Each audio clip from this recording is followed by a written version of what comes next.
Okay, so Baruto versus Naruto, father versus son. Who would win in a fight? First of all, if you guys like more discussion videos like this, don't forget to like, comment, subscribe, and let's jump straight into it. So essentially, I'm going to kind of go over their abilities first, and then we're going to kind of talk about who we think would win in a fight. Starting off with Naruto, he's pretty average with decent chakra control, at least towards the end of the original series, right? He can complete a Rasengan, which I'm pretty sure is one of the most difficult techniques that you could learn in the show, which is a technique that took the fourth Hokage, I think it was like 3 years to create. It's a very powerful jutsu, and it's one of his most commonly used, like his main attack. Aside from that, another staple of Naruto is the sheer amount of shadow clones that he can produce. So I believe this is an A rank jutsu, I believe, and he can actually perform thousands and thousands of shadow clones. I don't think we've seen anybody perform even close to as many shadow clones as he can do in the entire show. Obviously, he can do transformation jutsus. One of his craziest feats that he has, or at least in the first part, is that he obtained access to the summoning jutsu, right? Yeah, he can summon Gamakichi,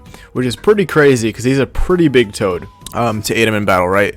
Now, on top of that, he does have the Nine Tails chakra within him. Due to the seals that he has placed on him, he can't really access that chakra as willingly as he can in Shippuden and Baruto, right? And he didn't befriend the Kyuubi at this point, so it's very it's kind of a gamble, and it happens every once in a while where the power of Kurama starts kind of blowing up inside of him, and he can access the one-tailed cloak, which greatly enhances all of his abilities, right? Now, for part one, or the original series, that's essentially all he can really do. I mean, obviously he has shurikens and kunai and whatnot, but those are his main abilities, right? Now, moving on to Baruto, Baruto is kind of unique in his own way, but he doesn't seem to even compare to Naruto in some regards. Like, for example, the Shadow Clone Jutsu, I believe, especially towards the beginning of the series, his maximum is 4. Obviously, the series is not completed yet, and I'm assuming he's going to get a lot more, the ability to create a lot more later on, but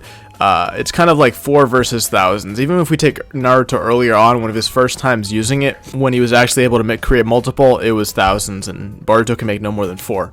So and Naruto's Shadow Clone Jutsus are proven to be not too much weaker than the original, right? Due to the fact that, you know, later on in Shippuden, we see one of his Shadow Clones come toe-to-toe with the Raikage, right? Literally a Kage-level fighter. Putting that aside, I guess Baruto might have the upper hand, minus the fact that he doesn't have a Kyuubi inside of him, like such as the Rasengan. When Baruto initially discovers how to do it, it seems kind of small, and that's kind of lacking compared to Naruto's, but I believe he changed the nature of it, and he created a vanishing Rasengan, which kind of like almost like Naruto's Rasen Shuriken, which he can throw, but this is way before. And he also has a high compression Rasengan, which is also way ahead of his time. So Baruto already has multiple different Rasengan forms, whereas it took Naruto until Shippuden to actually create another one. Now, on top of that, and some just basic nature control, Baruto does not really have a whole lot of feats to go off of. Those are his main feats. Obviously, we're not including any of the abilities he had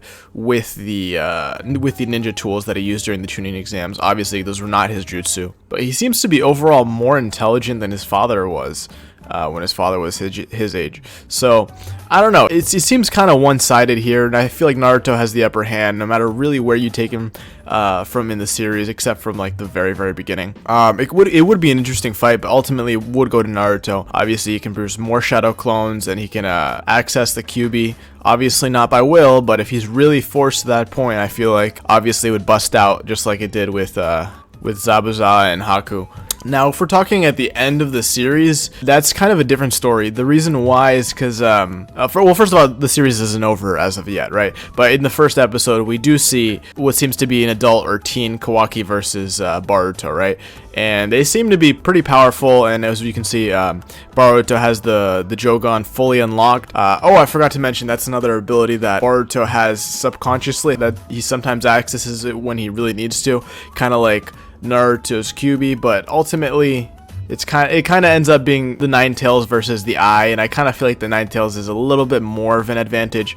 But if you guys want to know more about that Eye and what it does, definitely check out this video over here, where I talk about the Jogan and what its abilities are, right? So anyways, back to the fight. Baruto has the full Jogan activated, and he's gonna fight Kawaki. And Kawaki says something very interesting. He's gonna send him where he sent the 7th. Obviously, he's referring to Naruto, and it seems like he's referring to the fact that he either sealed him or killed him, right? And judging by that fact, and by the fact that it seems like Baruto can compete with Kawaki, I'm assuming that at the end of the show, Boruto is going to surpass Hokage Naruto, which obviously was given Sage of Six Paths chakra. That's pretty crazy, how he gets access to this power. Obviously, we can't say much, it's mostly just speculation, but we can see that he does have the Jogan activated and the Karma Seal still spread out throughout his body, so essentially, early series, Naruto probably wins. In late series, Boruto seems like he might have the upper hand. Obviously, most of it is speculation now, but time will tell. Anyways, if you guys like more videos like this, don't forget to like, comment, subscribe, and I'll see you in the next one.